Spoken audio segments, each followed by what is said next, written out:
श्री प्रकाश शुक्ल की एक कविता है। देश के प्रधानमंत्री के नाम, देश के एक नागरिक का खत। यह कविता 2008 में लिखी गई थी और उनके काव्य संग्रह ओरहन और अन्य कविताएं में संकलित है। यह कविता किसी भी कालखंड पर लागू हो सकती है कि एक वीआईपी के आने से शहर के आम नागरिकों को कितनी तकलीफ होती है। आम आदमी की तकलीफ से वीआईपी के आगमन की व्यवस्था करने वाले लोगों का कुछ भी लेना देना नहीं होता है। ऐसे समय में कुछ मार्मिक घटनाएं भी कभी कभी घटित हो जाती हैं। श्री प्रकाश जी ने इस कविता में जनता की इन तकलीफ़ों को एक चिट्ठी के माध्यम से व्यक्त किया है। देश के प्रधानमंत्री के नाम, देश के एक नागरिक का खत। प्रधानमंत्री जी, आपके काशी आगमन का हम तहे दिल से शुक्रिया अदा करते हैं। हम इस बात का भी शुक्रिया अदा करते हैं कि यहाँ के घाटों की सफाई हो गई है और गंगा के दुधिया जल में कुछ चेहरे अब उभरने लगे हैं। हम इस बात के भी शुक्रगुजार हैं कि यहाँ की ऊबड़ खाबड़ सड़कें थोड़ी स्वस्थ व सुंदर हो गई हैं और कुछ समय के लिए ही सही यहाँ के रिक्शे व तांगे वाले अब यहाँ की गलियों में घुसते समय हिनहिनाएंगे नहीं। हम आपके इस आगमन को शहर की चिकनाई से जोड़कर देखते हैं और इस रूप में भी जोड़कर देखते हैं कि अपनी पुरातन व्यवस्था में रगड़ खाता यह शहर यदि कभी आधुनिक दिखेगा तो वह आपकी यात्रा से ही संभव है, जिसमें थोड़े समय के लिए यह भी अपने पंजों पर खड़ा हो आपको निहारता है। थोड़ी देर के लिए यह आपकी अगवानी में ठहर सा जाता है और थोड़ी देर ही सही इसकी धमनियों में आधुनिकता से लबरेज एक ठक ठक की आवाज़ लगातार बजती है, जो कान में प्रवेश करने के पहले ही दिमाग में उतर सी जाती है। लेकिन प्रधानमंत्री जी, आपके आने व जाने के बीच कुछ ऐसे सवाल हैं जो आपके गुजरने के बाद की छोड़ी हुई हवाओं में बर वक्त तैरते रहते हैं कि आखिरकार यह सब देश के प्रधानमंत्री के खाते में दर्ज होता है या फिर देश के नागरिकों के खाते का भी इससे कुछ संबंध होता है। क्या देश के प्रधानमंत्री के खाते में ऐसी ही चिकनी चिकनी बातें दर्ज होती हैं जहां खुरदरेपन के लिए कोई जगह नहीं होती, या फिर देश के नागरिक के भाग में उतना ही बदा होता है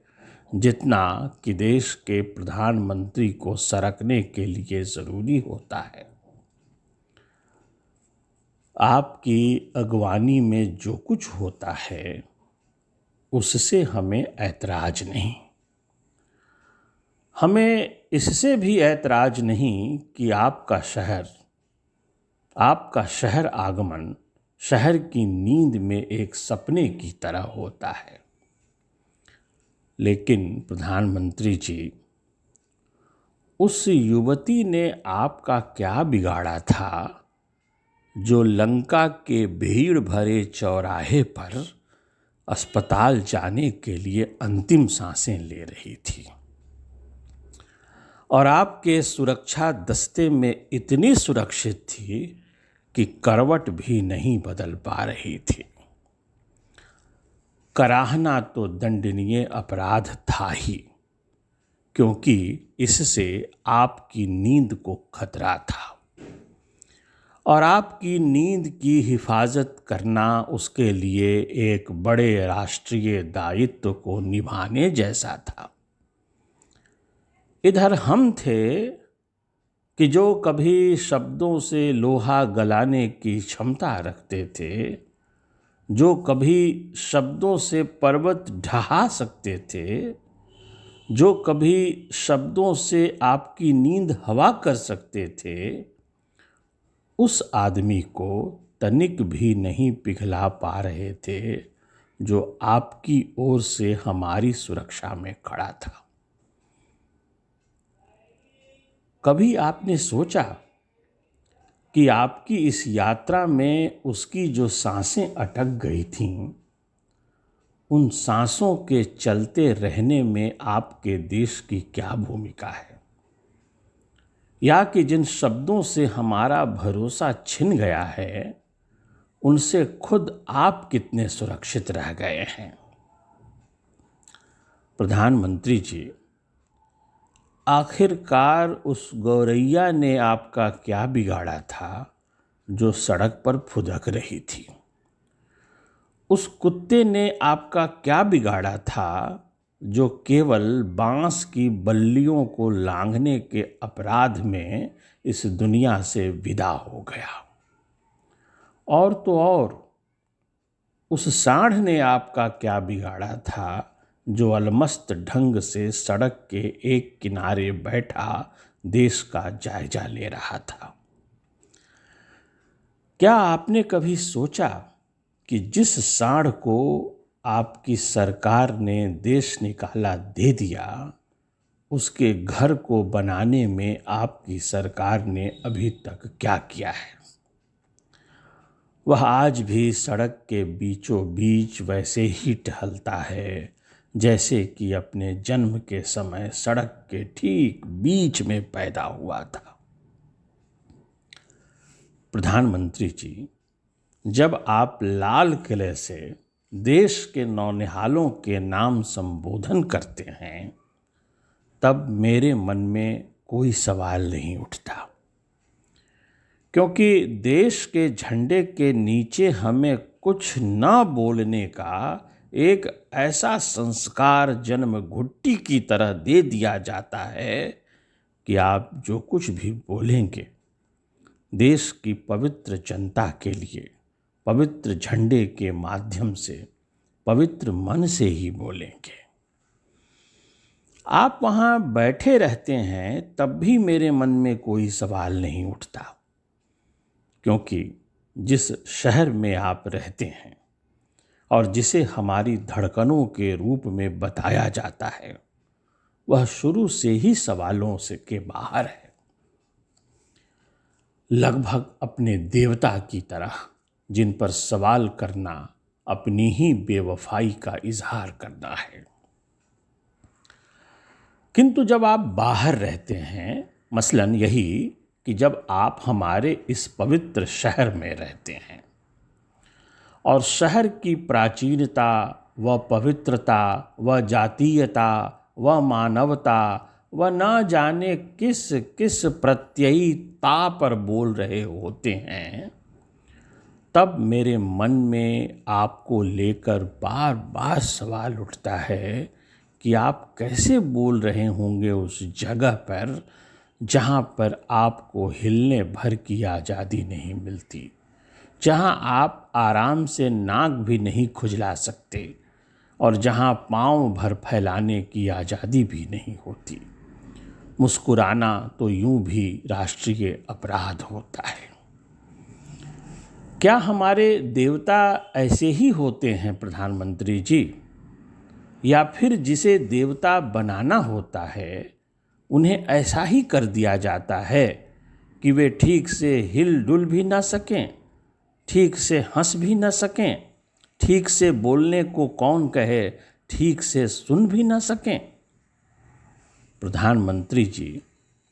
जितना आप कैमरे के इस देखने में रम रहते हैं, कितना अच्छा होता कि आप हमारे देखने को लेकर भी थोड़ा नम रहते, थोड़ा यह भी समझते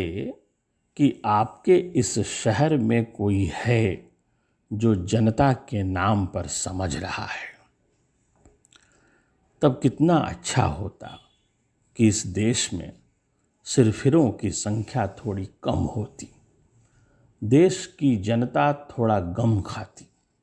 और जिसे कहने के लिए हमें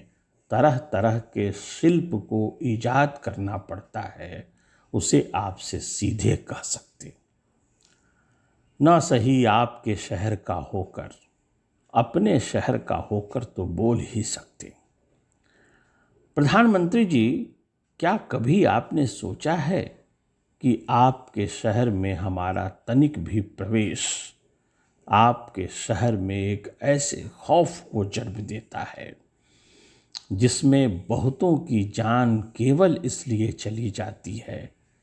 कि कभी वे ऐसा ना सोचें, जबकि हमारे शहर में आपका प्रवेश इस तरह होता है जैसे यह शहर आपका बनिहार हो, जहां जब तब आप दावा ठोकने के लिए चले आया करते हैं, या कि यह भी कि जब भी आपको खखारने की इच्छा होती है, जब भी आपको निपटने की इच्छा होती है, जब भी आपको कुछ टपकाने की इच्छा होती है, इस शहर में आ धमकते हैं, जहां शहर की हवाओं तक को आपको गुदगुदाने की मनाही है, जहां शहर में चमकता सूरज आपको छू भी नहीं सकता, जहां की धरती आपके पांवों को सहला भी नहीं सकती। गंगा की तो बात ही अलग है, वह तो बेचारी यूं भी आपके आगमन से लुढ़िया जाती है। प्रधानमंत्री जी, इतनी धरती, इतना आकाश, इतना सूरज और इतनी हवाओं को लेकर आप स्वयं चलते हैं कि हमारे लिए कठिन हो जाता है अपनी हवाओं को समझना, कठिन हो जाता है अपने देश की गंध को महसूसना, और जब हमें कुछ सूझता है, आप गुजर चुके होते हैं हमारी हवाओं से। प्रधानमंत्री जी, कहने को तो बहुत कुछ है, और यह बहुत कुछ आपके लिए कुछ भी नहीं है। फिर भी इतना तो कहा ही जा सकता है कि आपका सब कुछ जिस काफिला के नाम पर घटित होता है, उसमें हमारे लिए सिवाय इसके कोई जगह नहीं बचती कि हम अपना अपना काफिया मिलाकर अपने को ठीक करें और एक काफिर की तरह उपद्रवी घोषित किए जाने के पहले ही अपने को देश की सुरक्षा के नाम पर समर्पित कर दें, और बावजूद इसके आपका जय घोष करें, फिर भी जय हिंद की तरह, जय जय हिंद की तरह। प्रधानमंत्री जी, मैं जानता हूं कि मेरा यह सवाल भी, जैसा कि अब तक होता आया है, एक सिरफिरे के भड़ास निकालने वाले खाते में दर्ज होगा, जिस खाते में पहले से ही भारी आंकड़े दर्ज हैं। लेकिन सवाल फिर भी सवाल है कि इतनी सड़ांध को पचाते हुए इतनी चिकनाई का हम क्या करें, जिसमें मक्खियों तक की सुरक्षा में सरकार का सुरक्षा दस्ता मुस्तैद रहता है।